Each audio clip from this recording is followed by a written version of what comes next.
this out. We're live. Hey, everybody. It's the Combatcast. It's the man they call Dave Chevy. We're in a good mood today. We're talking UFC 287 review. We got to talk to Fight Night coming up. But Chevy, like we always do, let's tell people what we got coming up. All right, April 22nd, we're going to be previewing UFC Fight Night, Pavlovich versus Blades, probable number one contender for John Jones at for the heavyweight belt, depending on what Stipe is doing. Right. And then the end of the month, April 29th, UFC Fight Night, Sarukian versus Moicano. That's a fun lightweight fight. And then May 6th, UFC 288, Sterling versus Cejudo for the bantamweight belt. Absolutely. There's a good co-main on that card, isn't there, too? I haven't looked at the card yet. Yeah. All right, I think there's a good co-main. We'll talk as we get closer. But, yeah, man, I mean, some good fights coming up. And this past week, man, this was a fun card. Great card. Yeah. Do you want to talk about some of these any of these preliminary fights first? Well, I feel like we got to talk about the Chris Curtis and Kelvin Gastelum fight. Absolutely. For sure. I do want to reference Joe Pfeiffer, too, because you were underway. I saw it. He looked good against Gerald Meerschaert, and Gerald Meerschaert is no joke. And he took him out clean, and really, it almost kind of reminded me of what Chimaev did to him, except for Meerschaert was obviously in there a little longer, but still one round. I mean, it was impressive. I think Pfeiffer is a guy, and we'll talk later about maybe people that are prospects but not maybe ready for the position they're in. I feel like Pfeiffer is a guy ready for that position, and I might even put him against what we're about to talk about. Either Chris Curtis. Yeah, I agree. I think he should fight Kelvin Gastelum for sure. So Kelvin was the winner against Chris Curtis last weekend. Very good fight. Kelvin looked as good as we've ever seen him, really. He looked better than he has in any fight since that Izzy title fight. Right. Yeah. Very light on his feet. His boxing was crisp. He looked great. And it gets a guy like Curtis, who looked good too. It was really just a case of Kelvin was just I don't want to just maybe insult, but I don't think it's insulting. He was doing enough to win. He was edging him out. And I mean, I think it was a close fight. I think maybe some would even argue maybe Curtis won, but I thought Kelvin won. I haven't heard any real arguments, but close fight, good fight. But a fight where Kelvin, like you said, looked really good against a guy who's been looking really good, had confidence coming in here, and he was ready to fight. Yeah, I know Chris Curtis was not happy with the decision. There was a headbutt, an accidental clash of heads in round 2 that put Chris down, and he's saying that's the only reason why he lost the fight. I think even if that didn't happen, I would have gave Gastelum round 1 and 3. So I thought he won, but it was a close fight. Maybe they can run it back at some point, but I don't think the UFC is particularly interested in that right now. Like I was saying, I think Joe Pfeiffer versus Kelvin is a good matchup. If Kelvin can keep looking the way he has been, or he did last weekend, he's going to be a world beater again. So hopefully he can bring that same energy. Absolutely. And that was a great way to kick us off in this main card. Yeah, absolutely perfect way to kick off the main card, or to kick us into this main card. So, Rahul Rojas Jr. versus Christian Rodriguez kicked off the main card. Yeah, very interesting fight in the sense that Rahul Rojas Jr. came out using his wrestling, looked strong, and we talked about this coming in here that we didn't really feel like a lot of people were giving Christian Rodriguez maybe the respect he deserved, and that this was not an easy pick'em fight. And I was a little surprised that he was the guy that was fighting Rosa. And we saw why, because he weathered the storm. He just looked like a veteran here, Rodriguez. He comes out of a great camp, obviously the Duke Roufus camp, but he weathered the storm, and then he was able to shut him down. Raul Rosa Jr. looked inexperienced, and I don't mean that as an insult. I mean, the kid looked strong as wrestling, but he tired himself out. He laid everything on his wrestling, and once that wasn't able to get the job done, Kristen Rodriguez did really well on the ground against him too, especially with submissions. And he just became, I wouldn't call it like it was a crazy, maybe entertaining fight, but it wasn't bad. It was, if you don't mind grappling. But to me, Kristen Rodriguez just looked like the better fighter. He was, and he won. And sometimes I like to pick a person in the face here, but I feel like this bantamweight division is so stacked that for Kristen Rodriguez, I'm just going to say, keep doing what you're doing. I know he missed weight by 2 pounds here. It was a catchweight fight. He said it won't happen again. It was an accident. I believe if you're coming out of that Duke Rufus camp, I'll believe you're a professional and just maybe something happened. But yeah, just keep doing your thing and winning. And I hope for Raul Rosa Jr. that maybe we just, let's go slow with him. Put him on a fight night card. Maybe he can open up a fight night card or something. Right. If I had to pick one word to describe the fight, I would say composure. Yes, that's what it came down to for sure. Christian Rodriguez's composure was amazing. Like you were saying, he looked like the veteran. He himself is only like 8-1 or something like that. He doesn't have that much more experience, but he has a few more fights in the UFC, which make all the difference. So yeah, I agree with you. I think maybe just keep bringing both of them along. Nobody near the top 15 or anything like that yet. Yeah. So, they still got a lot of work to do, but fun fight to put on that main card. As far as Rosas Jr., yeah, he's young. His wrestling is tenacious, almost like Merab, just the determination to get a takedown is unmatched. I wish we could have seen his striking a little bit more. I think he only threw like 2 strikes in the fight when they were on the feet. None in the first 2 rounds. I mean, that first round, he was on Christian's back and had him, dead to rights on the ground. So you don't need to do a lot of striking. But I think it's a good time to get a lesson like that in the UFC. You're not going to get too many opportunities later on to take a loss to learn a lesson. So take it now. Hopefully he learns his lesson to, maybe show his opponents a little bit more respect at this level. He's not just going to be able to just run through people. I think he definitely wore down towards the end of the fight for sure. So, a little bit more respect to your opponents. Definitely keep working on the striking, but I mean, he looks like a monster. I'm excited to see what comes next for him for sure. Absolutely. All right, let's move on to one of many exciting fights on this card. Kevin Holland versus Santiago Ponzinibbio. Holland looked great, man. He almost finished him in the first round. What I thought was such a highlight, where basically Ponzinibbio had caught Holland's leg and Holland backhands him. And really, that might have been the finish there, but Ponzinibbio got saved by the bell. And then, I think this is round 3, right? It was a round 3 stoppage. So I think, yes, Ponzinibbio did go through the second round. And then Holland made him face plant. Ponzinibbio, some reason thought this was a bad stoppage. It was clearly not. Holland looked great. He did wake up quickly, but he did. If you face plant, you're out. Like, I bet he's watching it back, on Monday, and he was like, or Sunday, and he was like, yeah, okay, good stuff. Yeah, I hope so. Hope he understands. But yeah, Holland looked as good as I've ever seen him. Just like Kelvin Gastelum, I thought earlier we talked about. This was a really good Kevin Holland. He looked great here. I'm going to throw a fight for him.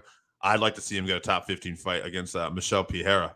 I think that would be an interesting fight stylistically to see. I think Wonder Boy has a fight lined up against which Pereira. Is also a great fight. Right. So that'd be a fun fight for sure. I don't have too much to add to what you said. Yeah, I think a big moment in that fight was when he threw that hammer fist when he was on one leg. And right then you knew Ponzinibbio was in trouble, because that's not a strike that generates a lot of power. And he, put Ponzinibbio on wobbly legs. Yeah. Ponzinibbio's been through a lot of wars. Maybe his chin is worn down a little bit, but also Kevin Holland is just super powerful. So, yeah, I'm always going to tune in to watch the guy. He's phenomenal. Great talker. He's a superhero out in the streets. Right. It was not a great idea he tried to call out Masvidal. Yeah. I don't know how closely he actually follows the sport. I know a lot of fighters don't really follow the sport. Mm-hmm. You know, I assume it is all consuming, you know, your work to bring that into your, you know, casual life. You don't always want to do that, but so maybe he didn't realize what a lot of us realized, that this was probably going to be the last one for Masvidal.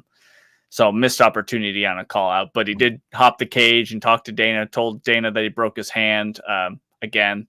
So Dana didn't know what he was talking about. He said afterwards. Yeah. So maybe Kevin, because this is the second fight in a row he's broke his hand. It wasn't that long ago that he fought Wonder Boy and broke his hand. So maybe he takes some time off to get that really healed, so it's not a lasting injury. But I'll always tune into the guy. He looked great. Absolutely. All right, let's talk about Rob Font and Adrian Yanez. Great fight. I think we thought Yanez, just because he had all that momentum going, that he was probably going to be the one to stop Font. And Yanez came out throwing bombs. He wanted to go, and Font's like, you know what? Me too.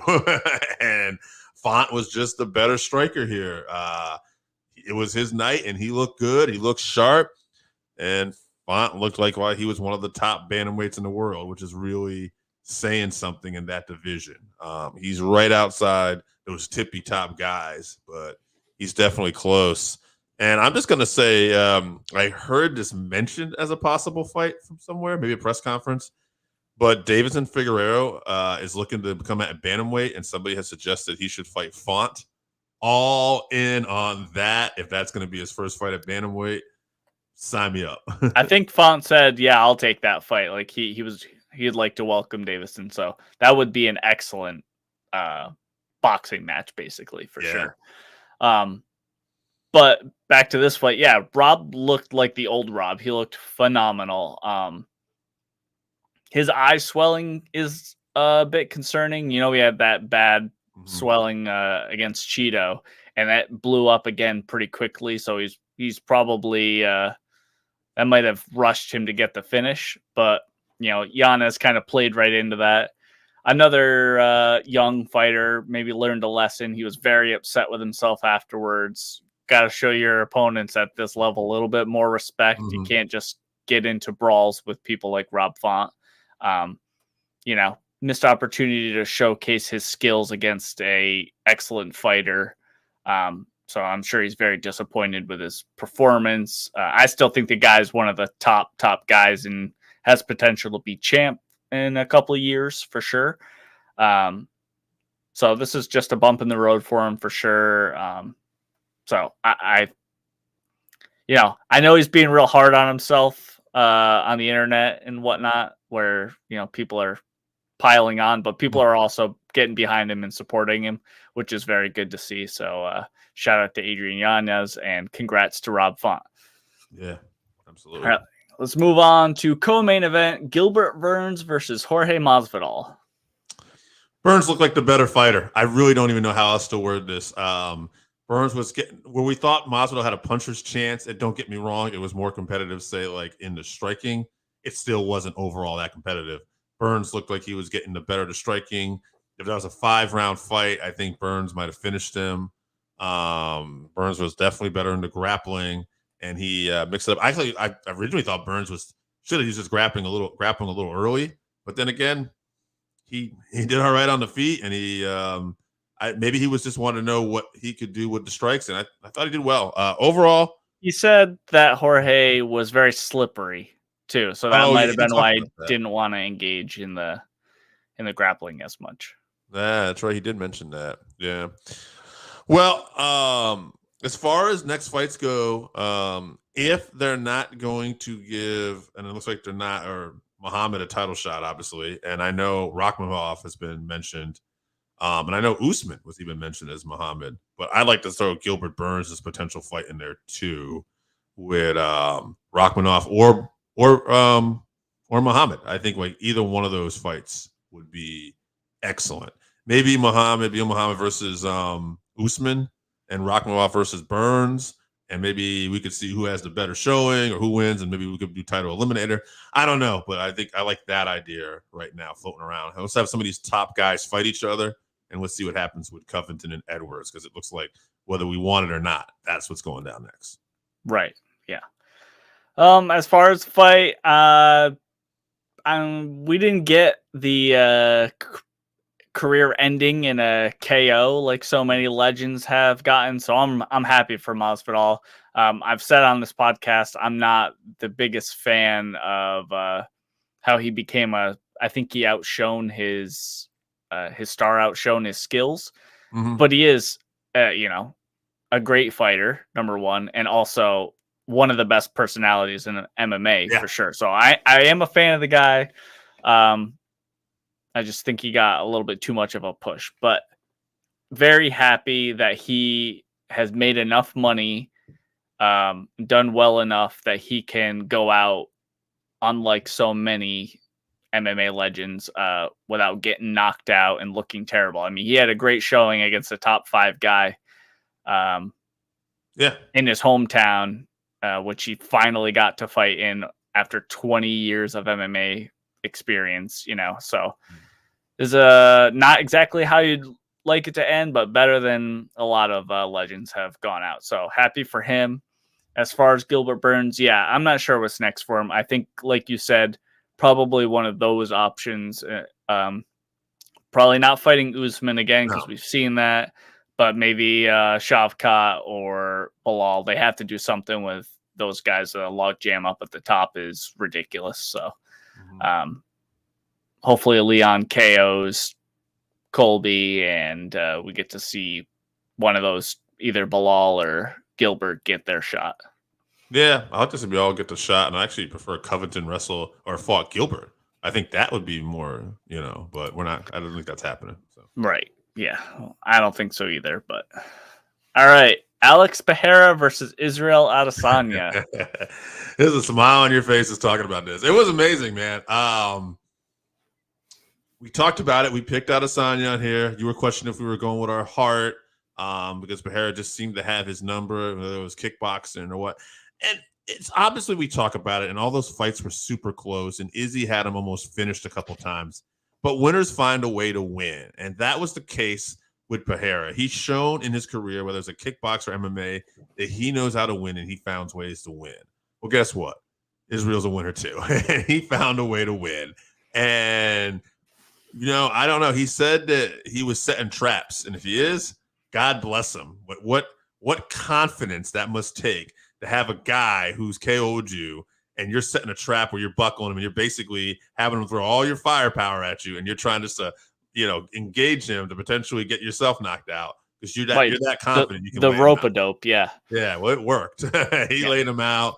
It was fantastic. Round 1 was basically them kind of, I think, was a little more feeling out, very technical but entertaining. And round 2 was just that unbelievable finish by Adesanya. I'm just going to say this too about what's next for Adesanya. It's very interesting because this man has cleaned out this division pretty much. So when you really look at it, you could do a Pereira rematch, which I know Dana thinks Pereira is going up, and he did finish Pereira very soundly. But you could do that because he's beaten Whitaker twice. He's beaten, Kinnear. He's almost all of them. All of them. Costa, he's finished. It's crazy. So that's one way to go. Khamzat Chimaev, who hasn't actually been, most of his key wins have been at welterweight, but we know that he's interested and he's fought at middleweight. And maybe you rush him and maybe you put him right in that main event spot, because I think we know stylistically he is capable of doing this.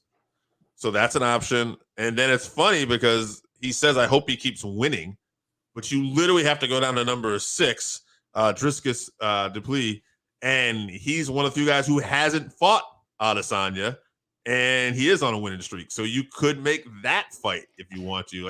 I'm not saying you do that, but really, to me, it's a 3-horse race. And there's a little bit of heat between them too, with the whole I'm an African fighter, the shot at Izzy being from Africa, but living in New Zealand.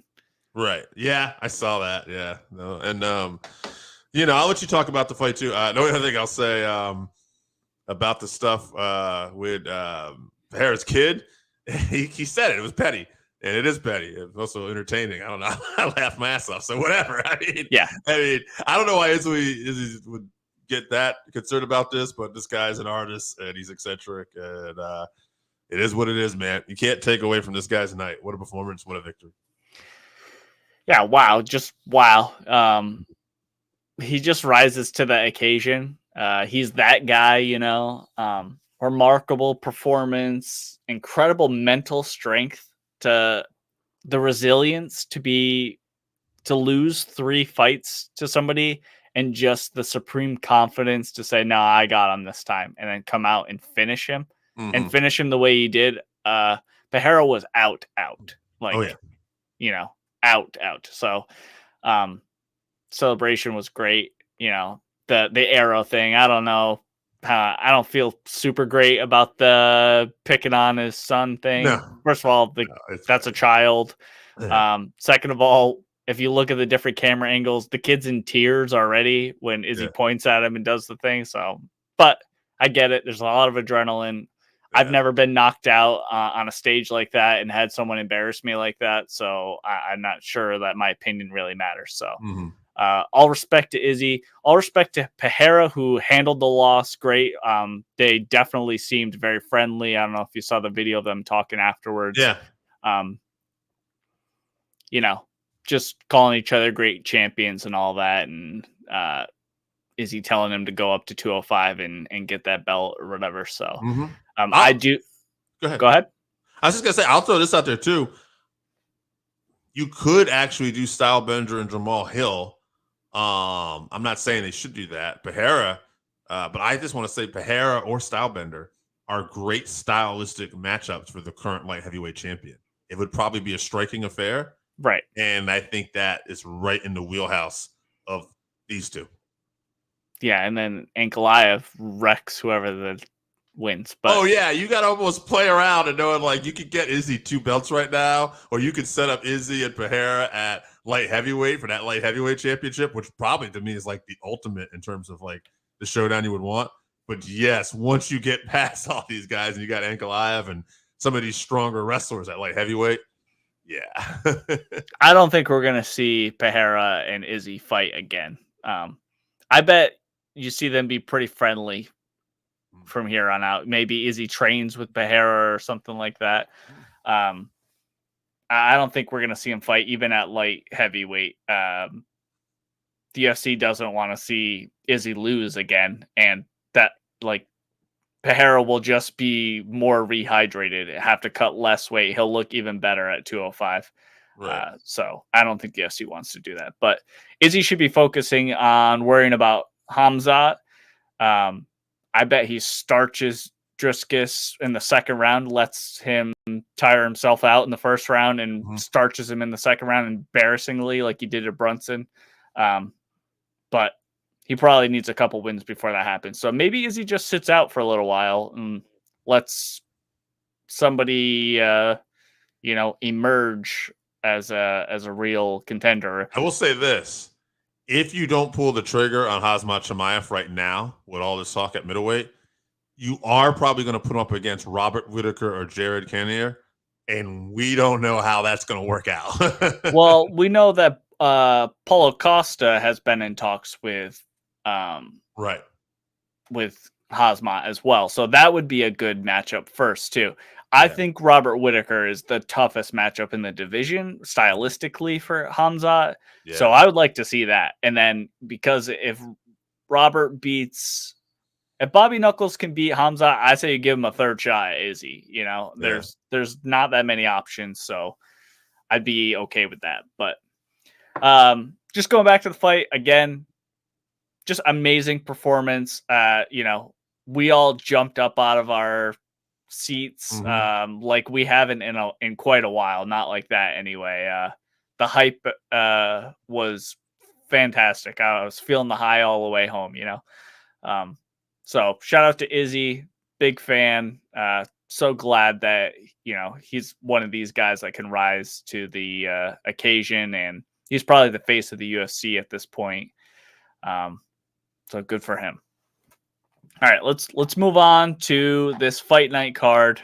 which I am very excited about, and also, very torn on who I want to win the main event. So, just a couple prelim fighters to talk about. We'll just go over and keep an eye on. Lando Venata is fighting Daniel Zellhuber. That's a great matchup. Could be an exciting finish for either guy. Brandon Royval is fighting Matthias Nicolau.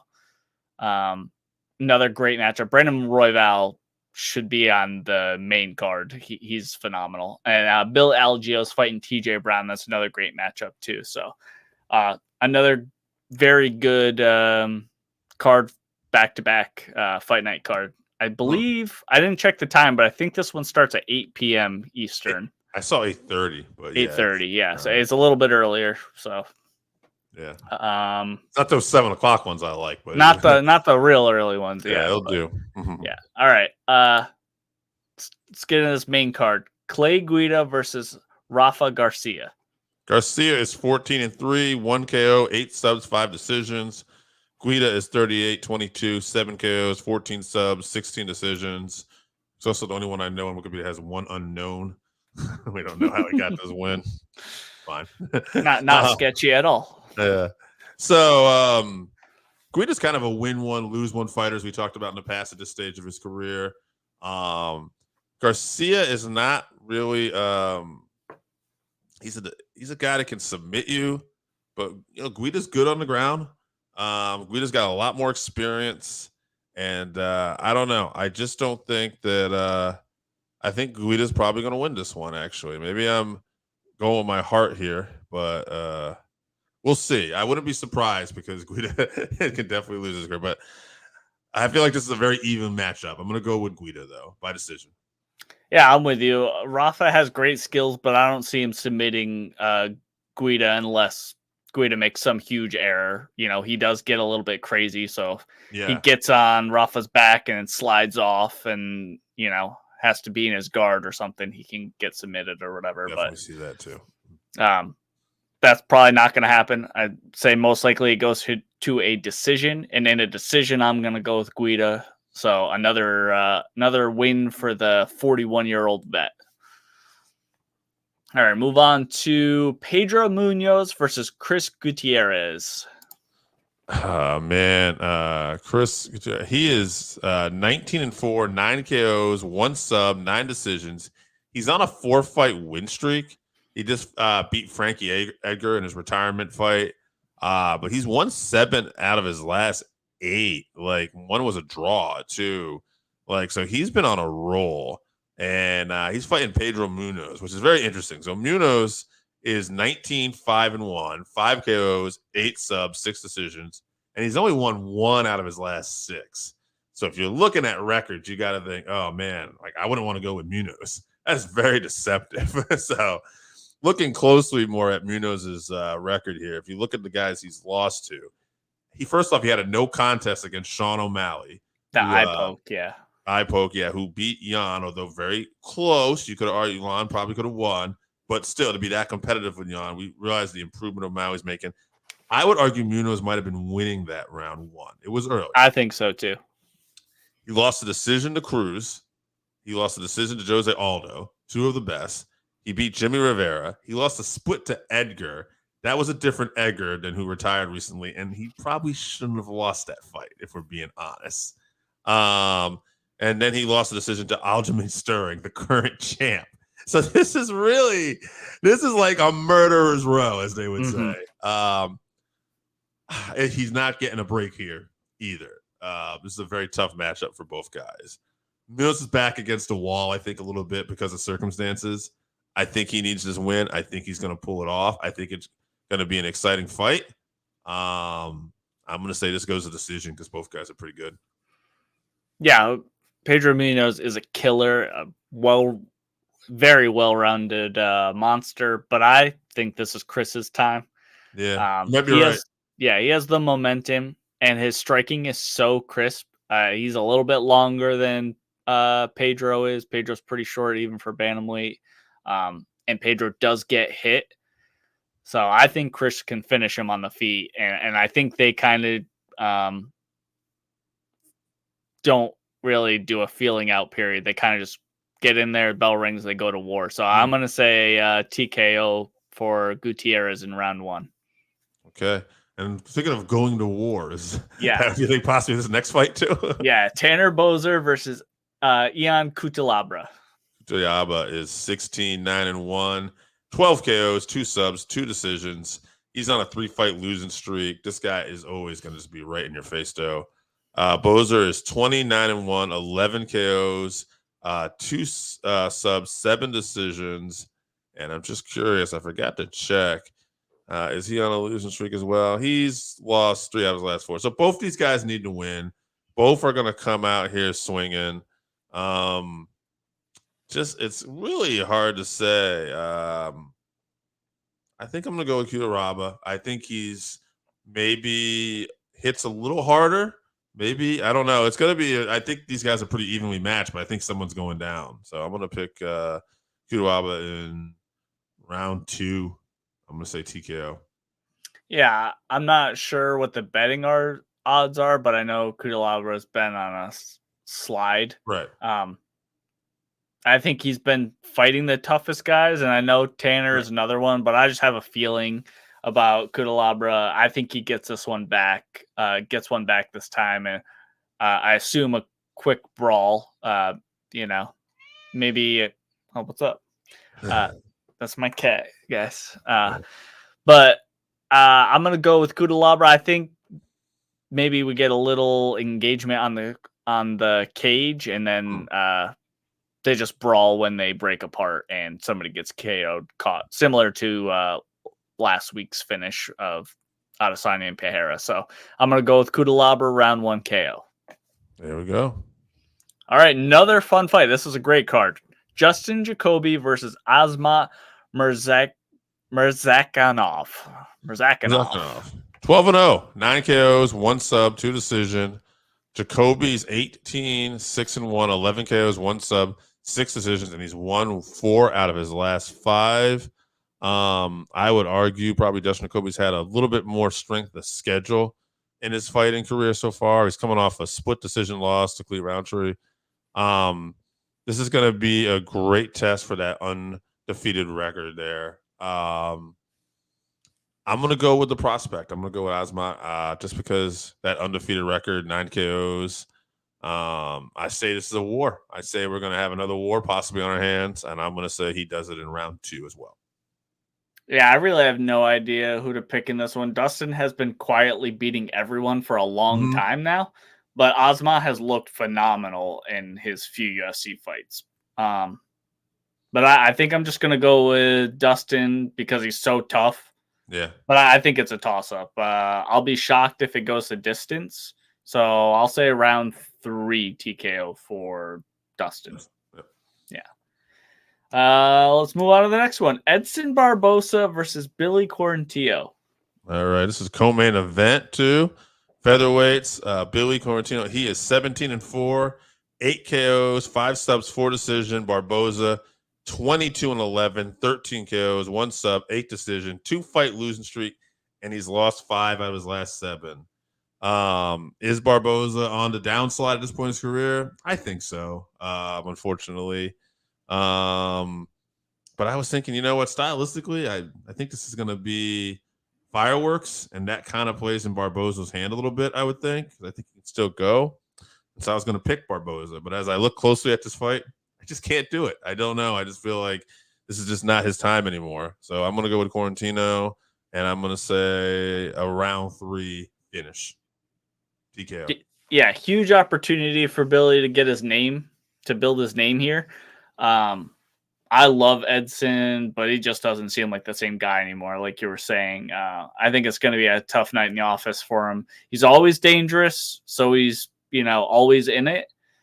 But I think I'm going to go with Quarantillo by decision. He kind of beats Edson up for 3 rounds. All right, and this main event. Go ahead. All right. Max Holloway versus Arnold Allen. I had somebody in the comments on YouTube when I was asking who's going to win this fight. He said Arnold Allen, unfortunately, because Max is washed, unfortunately. And I thought. Washed? Yeah, when he said that, and he said it in a way like he really didn't, like he was sad by it, but it was just a fact that we all knew. And I went back, I'm like, huh? Did I miss something? And I looked Volkanovski is the pound for pound #1 fighter. That's it. That's the last guy he lost to. And he's on a 2-fight win streak, if I remember correctly. Oh, no, he lost to yeah. I'm sorry. But before that, he beat Yair Rodriguez, who's getting the title shot next, rightfully so, and Calvin Kattar, which was just an amazing display. So, yeah, Volkanovski, I mean, goddamn, guys. Like, just because you didn't beat him does not mean you're washed. Anyway, Max Holloway, like we had to go over this guy's resume. 23-6, 10 KOs, 2 subs, 11 decisions. He's a former featherweight champion. He had 3 successful title defenses. He has a knockout of the night because back in his day when he started, they were doing knockouts of the night. He had fight of the night 5 times. He's had performance of the night 4 times. I think he's tied for 3rd, yes, in the longest winning streak in UFC history with John Jones, Demetrius Johnson, George St. Pierre, and Habib Nurmagomedov. Great company. All right. But Arnold Allen, on the flip side, 19-1, 7 KOs, 4 subs, 8 decisions, a 12-fight win streak. I had it written down wrong. 12-fight win streak and 10-0, more importantly, in the UFC. Mm-hmm. Arnold Allen is that guy. I do not think Max is washed. Part of me almost favors him a little bit just because of strength of schedule. I think he is the favorite betting wise. Yeah. But I think I'm going to go with Allen. I don't know why. I just think Allen will edge him out. Nah, I can't. I just can't do that because I just keep thinking about, I see Max's other performances where he gets stronger as the rounds go on. It's going to be a good-ass fight. This is very interesting. But unless you're Volkanovski, you don't seem to have no one seems to have the kryptonite to Max Holloway. So I'll go with Max by decision. I'm not going to be surprised if Allen can get there and get it done, but this is going to be a huge step up. And quite honestly, as much as I'm happy for Yair, and I think he's an interesting challenge for Volk at this point, and I think it's going to be fun to watch. Damn, if Allen does beat Max Holloway on this and he looks good doing it, like, really, we should probably have given the title shot to Arnold Allen, I would think, at this point. But I'm going to go with Max by decision. It's going to be a great fight, I think, and it'll be very interesting to watch. Yeah, I love both of these guys so much. I've been saying that this will be Arnold's year all year. I was saying it last year that, to keep an eye out on this guy. And the beginning of this year, I said this is going to be Arnold Allen's year to be champion. And I think he's absolutely a future champ. But I'm not ready to say that Max isn't the second best featherweight on the planet at this point. I think he's going to take this opportunity to remind people who he is, like he did with the Calvin Kattar. This is going to be a you all must have forgot scenario. Shout out to Roy Jones Jr. I think he gets it done with incredible boxing, takedown defense. He drags Arnold into deep waters that he hasn't really been in at this level. And I think he gets a finish inside round 4. TKO finish with volume. If you look at one of his biggest wins, which was over Dan Hooker, this is not a knock because Hooker is a great fighter, but Hooker kind of just bit on his mouthpiece and just went for it. And Arnold Allen showed that was something we didn't know. Like, he could bite on his mouthpiece and go with it too. Max isn't going to do that. It's not that Max can't do that. He has a great chin too. So even if he does do that, you're not knocking him out. He's going to put on a clinic with striking and with movement. And the more I think about it, I just can't go against this guy yet until I see otherwise. Unless your last name is Volkanovski and you're Alexander Von and you're the featherweight champ, I can't pick against this guy yet. Just don't see it. If Arnold's going to win, he needs to start really fast, hurt Max early. He cannot let Max get going because Max is only going to get better as the fight goes on. As he gets into that flow state, he's only going to get more and more dangerous. So I still think Arnold is absolutely phenomenal. I just think this is the matchup that he doesn't want at this point. So we're going to know how good he is after this for sure. But I'm gonna go with Max. Like I said, TKO round 4. So, I can't go against Max yet. Definitely not washed. Whoever said that. Yeah. All right, guys. 40 minutes in. Chevy, tell people we got coming up one more time. April 22nd, previewing UFC Fight Night, Pavlovich versus Blades, probable UFC heavyweight #1 contender eliminator. And then April 29th, UFC Fight Night, Sarukian versus Moicano. And then May 6th, we're back with UFC 288, Sterling versus Cejudo for the bantamweight belt. All right, guys.